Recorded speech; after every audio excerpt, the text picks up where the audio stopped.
مختلف امور میں قومی اور داخلی سلامتی سے جڑے مسائل، دہشت گردی کے خلاف کیے جانے والے مؤثر اقدامات اور افواج پاکستان کی پیشہ ورانہ سرگرمیوں سے گائے بگائے آگاہی نہایت ضروری ہے۔ آج کی پریس کانفرنس میں افواج پاکستان کے زیر انتظام سوشل منور یعنی کہ معاشی اور معاشرتی فلاح و بہبود کے تحت کیے گئے اقدامات کا جائزہ بھی لیا جائے گا، لیکن اس سے پہلے 2024 میں کیے جانے والے کاؤنٹر ٹیررزم کی مد میں ہونے والے آپریشنز کا احاطہ کرتے ہیں۔ دہشت گردوں ان کے سہولت کاروں کے خلاف سیکیورٹی فورسز اور قانون نافذ کرنے والے اداروں کی جانب سے اب تک رواں سال میں 23,622 چھوٹے بڑے انٹیلیجنس بیسڈ آپریشنز کیے گئے ہیں، جن میں صرف گزشتہ 15 دنوں میں 2,045 آپریشن کیے گئے ہیں۔ صرف ان 15 دنوں میں آپریشنز کے دوران 24 دہشت گرد واصلے جہنم کیے گئے۔ یہاں یہ بات قابل ذکر ہے کہ دہشت گردی کے اس ناسور سے نمٹنے کے لیے روزانہ کی بنیاد پر 100 سے زائد آپریشنز افواج پاکستان، انٹیلیجنس، پولیس اور دیگر قانون نافذ کرنے والے ادارے انجام دے رہے ہیں۔ خواتین و حضرات، حکومت پاکستان نے حال ہی میں ایک اہم فیصلے اور نوٹیفیکیشن کے ذریعے کالعدم TTP کو فتنہ الخوارج کے نام سے نوٹیفائی کیا ہے۔ آئندہ سے اس کو اسی نام سے پکارا جائے گا اور اس سے جڑا ہر دہشت گرد خارجی پکارا جائے گا۔ اس کی وجہ یہ ہے کہ یہ فتنہ ہے، نہ تو یہ کوئی تحریک ہے اور نہ ہی اس کا دین اسلام اور پاکستان سے کوئی تعلق ہے۔ حالیہ دنوں میں 28 اور 29 جولائی کو ضلع مومن میں انٹیلیجنس کی بنیاد پر ایک اہم آپریشن کے دوران فتنہ الخوارج کے خارجی قاری عرف ناری کو جہنم واصل کیا گیا۔ اسی طرح ضلع ڈیرہ اسماعیل خان میں انٹیلیجنس کی بنیاد پر کی گئی کارروائی میں ایک اہم خارجی دہشت گرد صفت عرف منصور کو جہنم واصل کیا گیا۔ خارجی صفت 12 دسمبر 2023 کو درابن میں خودکش بم دھماکے میں سہولت کاری سمیت علاقے میں متعدد دہشت گردی کی کارروائیوں میں ملوث تھا۔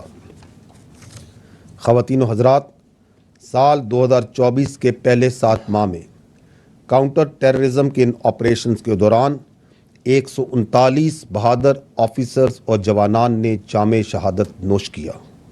پوری قوم ان بہادر سپوتوں اور ان کے لواحقین کو خراج تحسین پیش کرتی ہے۔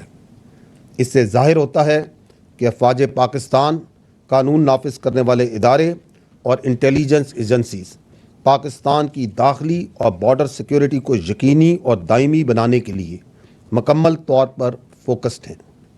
دہشت گردی کے خلاف ہماری کامیاب جنگ آخری دہشت گرد اور اس سے جڑی دہشت گردی کے خاتمے تک جاری رہے گی انشاءاللہ۔ خواتین و حضرات، کاؤنٹر ٹیررزم اور فوجی آپریشنز کے علاوہ جیسا کہ میں نے پہلے کہا، افواج پاکستان بالخصوص پاکستان آرمی عوام کے لیے سوشو اکنامک پروجیکٹس میں بڑھ چڑھ کر حصہ لیتی ہیں۔ ان میں بہت سے فلاحی کام ہیں، جیسا کہ تعلیم، صحت، فلاح و بہبود، معاشی خود انحصاری اور دیگر شعبہ جات کے پروجیکٹس جو فوج وفاقی اور صوبائی حکومتوں کے تعاون سے مکمل کرتی ہے۔ افواج پاکستان کی خصوصی توجہ KPK کے ضم شدہ اضلاع اور بلوچستان کے متاثرہ علاقوں پر ہے۔ اس کے علاوہ فلاحی منصوبے اس وقت آزاد جموں کشمیر اور گلگت بلتستان سمیت ملک کے دیگر علاقوں میں بھی جاری ہیں یا پایہ تکمیل تک پہنچائے جا چکے ہیں۔ سب سے پہلے بات کرتے ہیں تعلیم کے شعبے کی۔ ہم سب جانتے ہیں کہ ملکی ترقی میں تعلیم ایک بنیادی حیثیت رکھتی ہے۔ اس حقیقت کے پیش نظر افواج پاکستان کی جانب سے پاکستان کے طول و عرض بالخصوص KPK اور بلوچستان کے متاثرہ علاقوں میں تعلیمی وسائل کی فراہمی کے لیے جامع اقدامات کیے گئے اور اس ضمن میں مختلف تعلیمی اداروں کا قیام عمل میں لایا گیا ہے۔ خیبر پختونخوا اور خاص طور پر نئے ضم شدہ اضلاع میں 94 اسکول، 12 کیڈٹ کالجز، 10 ٹیکنیکل اور ووکیشنل انسٹیٹیوٹ کا قیام عمل میں لایا گیا ہے۔ ان تعلیمی اداروں سے تقریباً 80,000 بچے تعلیم کی روشنی سے مستفید ہو رہے ہیں۔ دو منصوبے جن کا میں خصوصی طور پر ذکر کروں گا۔ پہلا منصوبہ چیف آف آرمی سٹاف کی یوتھ امپلائمنٹ اسکیم ہے، جس کے تحت ان اضلاع میں 1500 مقامی بچوں باشمول ملٹری کالجز میں مفت تعلیم دی جا رہی ہے۔ دوسرا منصوبہ علم ٹولو دا پارا یعنی تعلیم سب کے لیے۔ اس منصوبے کے تحت خیبر پختونخوا سے 7,46,768 طالب علموں کو انرول کیا گیا ہے، جن میں 94,000 سے زائد کا تعلق نئے ضم شدہ اضلاع سے ہے۔ اس منصوبے کے تحت تعلیم کے ساتھ ساتھ نوجوانوں کو معاشرے کا کامیاب شہری بنانے کے لیے ڈیجیٹل اور ٹیکنیکل سکلز بھی سکھائی جا رہی ہیں۔ اسی طرح اگر بلوچستان کے حوالے سے بات کی جائے تو 60,000 طالب علموں کو 157 سکولز اور کالجز، 12 کیڈٹ کالجز، یونیورسٹیز اور 3 ٹیکنیکل انسٹیٹیوشنز کا قیام صوبائی اور وفاقی حکومت کے تعاون سے عمل میں لایا گیا ہے۔ بلوچستان کے ان طالب علموں کے لیے جو ہمارا مستقبل ہے، ایک جامع اسکالرشپ پروگرام بھی شروع کیا گیا ہے، جس میں ان کو پاکستان آرمی کی جانب سے تعلیم کے ساتھ ساتھ تمام سہولیات اور اخراجات بھی فراہم کی جا رہی ہیں۔ اب تک اس پروگرام کے تحت 8,000 سے زائد بلوچستان کے طالب علم مستفید ہو چکے ہیں۔ اس کے علاوہ بلوچستان میں اس وقت FC اور پاک فوج کی جانب سے مختلف علاقوں میں بچوں کو تعلیم کی بہتر سہولیات فراہم کرنے کے لیے 92 اسکول چلائے جا رہے ہیں، جن میں 19,000 طالب علم زیر تعلیم ہیں۔ یہاں میں آپ کو یہ بھی بتاتا چلوں کہ افواج پاکستان کے تعاون سے بلوچستان کے 253 طالب علموں کو متحدہ عرب امارات کی مختلف یونیورسٹیوں میں اعلیٰ تعلیم کے لیے اسکالرشپس بھی دی گئی ہیں۔ خواتین و حضرات، خیبر پختونخوا اور بلوچستان کے ساتھ ساتھ گلگت بلتستان اور آزاد جموں کشمیر میں بھی افواج پاکستان کی جانب سے 171 اسکول اور 3 کیڈٹ کالجز کا قیام عمل میں لایا گیا ہے، جس میں علاقے کے 50,000 سے زائد طالب علم مستفید ہو رہے ہیں۔ اسی طرح سندھ کے دور افتادہ علاقوں میں بھی ووکیشنل ٹریننگ سینٹرز اور 100 سے زائد سرکاری اسکولوں کی اپ گریڈیشن بھی کی گئی ہے۔ اب آتے ہیں صحت کے شعبے میں پاکستان افواج کے رول پر۔ اگر صحت کے شعبے میں دیکھا جائے تو پتہ چلے گا کہ پاک فوج نے پاکستان کے طول عرض میں صحت کی بنیادی سہولیات کی فراہمی کو یقینی بنانے کے لیے بے شمار اقدامات کیے ہیں۔ پاکستان کے مختلف اضلاع میں پاکستان آرمی کی جانب سے میڈیکل کیمپس میں 1,15,000 مریضوں کا مفت علاج کیا گیا۔ میڈیکل کیمپس کا فوکس KPK اور بلوچستان میں ہے، جہاں سینکڑوں اور ہزاروں مریضوں کا مفت علاج کیا جاتا ہے۔ تفصیلات آپ کے سامنے ہیں۔ اسی طرح صوبہ بلوچستان میں صرف 2024 میں 87 میڈیکل کیمپس لگائے گئے۔ ملک بھر میں پولیو کے مرض کے خاتمے کے لیے افواج پاکستان کی جانب سے حکومت پاکستان کی پولیو مہم میں محفوظ ماحول کی فراہمی کو یقینی بنانے کے لیے 66,000 سے زائد سیکیورٹی اہلکار پولیو ٹیمز کے ساتھ پورے پاکستان میں تعینات کیے گئے۔ انفراسٹرکچر کے ضمن میں پاک فوج نے بہت اہم اقدامات کیے ہیں، جن میں سے کچھ کا ذکر میں یہاں کروں گا۔ خیبر پختونخوا میں انفراسٹرکچر کی بحالی کے لیے 3,293 منصوبے مکمل کیے گئے، جن میں Mir Ali hospital, Dixon market, degree college Miranshah, girls high school Wana, road Wana bypass کی تعمیر اہم ہے۔ اس کے علاوہ مقامی افراد کے لیے ایگریکلچر پارک وانا اور جندولہ مارکیٹ کے علاوہ کچھ اور اہم پروجیکٹس جو افواج پاکستان اور اس کے فلاحی ادارے چلا رہے ہیں۔ شیوا گیس فیلڈ سپن وارم، ایک 150 کلومیٹر لمبی پائپ لائن بھی جو شیوا گیس فیلڈ کو مین گرڈ سٹیشن سے ملائے گی۔ Muhammad Khel copper mining project Boya Degan, کتوویر ہائیڈل پروجیکٹ۔ زرملان میں 1,000 ایکڑ زمین کو قابل کاشت کیا جا چکا ہے۔ اس کے علاوہ بہت سے منصوبوں پر مقامی اور غیر مقامی کمپنیاں ان نئے ضم شدہ اضلاع میں کام کر رہی ہیں۔ ان پروجیکٹ سے نہ صرف مقامی لوگوں کو روزگار میسر ہو رہا ہے، بلکہ اس کا ایک بہت اچھا حصہ عوامی فلاح و بہبود پر بھی خرچ کیا جا رہا ہے۔ اس کے ساتھ ساتھ اگر بلوچستان میں انفراسٹرکچر کی بحالی کے حوالے سے بات کی جائے تو تعلیم، صحت اور صاف پانی کی فراہمی افواج پاکستان کی اولین ترجیح ہیں، اور اس سلسلے میں 912 منصوبوں کی تکمیل کو یقینی بنایا جا چکا ہے۔ بلوچستان میں پاک فوج کے تعاون سے سڑکوں اور پلوں کے حوالے سے اہم منصوبے مکمل کیے جا چکے ہیں۔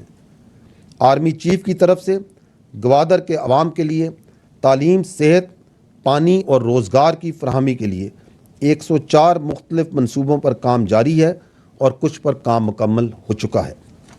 گوادر میں صاف پینے کے پانی کے لیے واٹر ڈیسیلینیشن پلانٹ اور اس کے ساتھ ساتھ پاک چائنا فرینڈشپ ہاسپٹل کا قیام عمل میں لایا گیا ہے۔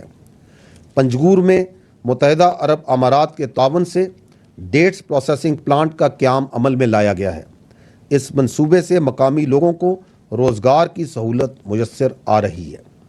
اس کے ساتھ ساتھ یہاں میں خصوصی طور پر چمن ماسٹر پلان کا ذکر بھی کروں گا، جس کے تحت 94 ایکڑ زمین پر مختلف تعمیراتی منصوبے شروع کیے گئے ہیں، جن کا مقصد چمن کے عوام کو آلٹرنیٹو روزگار کی فراہمی کو یقینی بنانا ہے۔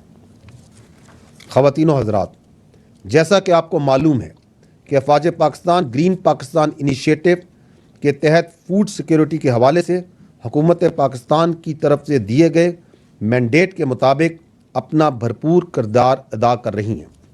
اس منصوبے کے تحت پنجاب میں 8 لاکھ سے زائد بنجر زمین کو زیر کاشت لایا جا رہا ہے، جس میں سے 1 لاکھ ایکڑ پر کاشت شروع بھی کی جا چکی ہے، اور اسے رواں سال دسمبر تک 2.5 لاکھ ایکڑ تک بڑھا دیا جائے گا۔ اس کے ساتھ ساتھ پانی کی جدید ٹیکنالوجیز کے ذریعے فراہمی کو یقینی بنانے کے لیے 70 پیوٹ سسٹمز کو برآمد کیا جا رہا ہے، جبکہ 50 پیوٹ سسٹمز کو مقامی طور پر ہیوی انڈسٹریز ٹیکسلا میں تیار کیا گیا ہے۔ 24 اضلاع میں پاکستان بھر میں لائف سٹاک کی ترقی کے لیے ہرڈ اپ گریڈیشن اور grass root incentivised dairy development programme بھی شروع کیا گیا ہے، جس کا جال ملک بھر میں پھیلایا جا رہا ہے۔ اس کے ساتھ ساتھ 16 agriculture research and facilitation centres کی بھی ملک میں تعمیر کی جا رہی ہے۔ گرین پاکستان انیشیٹو کے منصوبوں سے نہ صرف روزگار مل رہا ہے، بلکہ یہ فوڈ سیکیورٹی اور زر مبادلہ کی جانب ایک اہم قدم بھی ہے۔ خواتین و حضرات، پاکستان آرمی کی جانب سے چیف آف آرمی اسٹاف کی خصوصی ہدایات پر ملک کی نوجوان نسل کے بہتر اور محفوظ مستقبل کو یقینی بنانے اور انہیں روزگار کے بہترین مواقع فراہم کرنے کے لیے انفارمیشن ٹیکنالوجی ہبس کا قیام ایک اہم منصوبہ ہے۔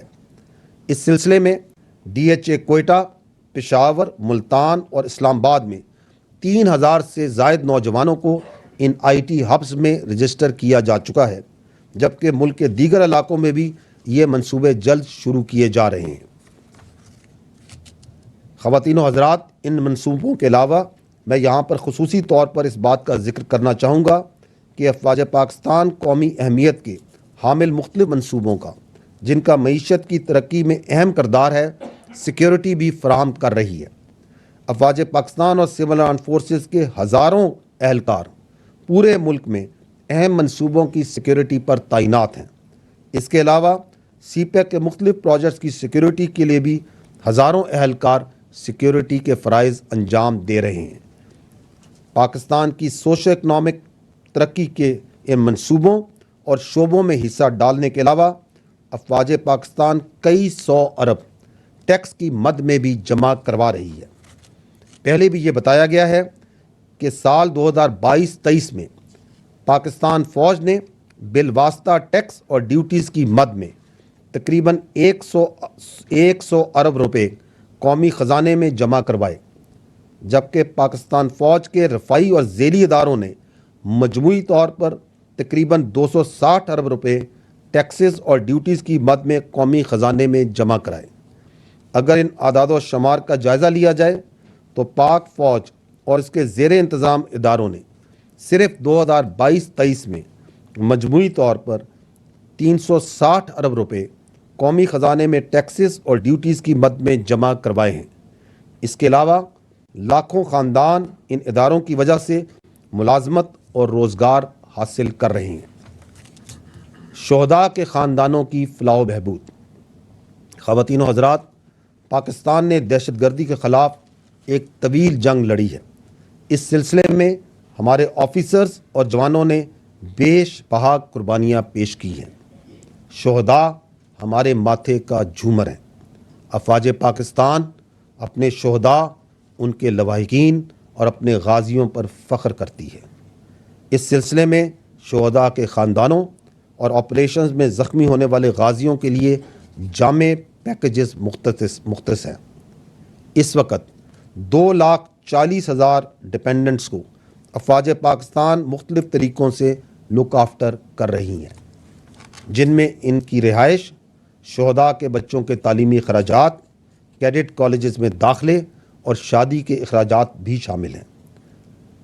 خواتین و حضرات، آخر میں یہ کہوں گا کہ اپنی صداعت اور تکنیکی قابلیت کے تحت افواج پاکستان ڈائریکٹ سیکیورٹی اور تحفظ کے علاوہ جہاں بھی جیسے بھی ہو عوام کی فلاح و بہبود اور ترقی کے لیے کوشاں ہیں، اور یہ تمام اقدامات مزید کارگر ثابت ہوں گے جب ملک میں امن و امان کی صورتحال مزید بہتر ہوگی، کیونکہ ایک محفوظ پاکستان ہی ایک مضبوط پاکستان کی ضمانت ہے۔ افواج پاکستان پرعزم ہیں کہ عوام کے تعاون سے ہم ہر چیلنج پر قابو پا لیں گے اور وطن عزیز کو مستحکم اور دائمی امن کا گہوارہ بنائیں گے انشاءاللہ۔ اس سے پہلے کہ میں آپ کے سوالات لوں، میں آپ کو پاک فوج کی اس معاشی اور معاشرتی پروجیکٹس پر مبنی ایک انتہائی مختصر ویڈیو کلپ سکرین پر دکھانا چاہوں گا۔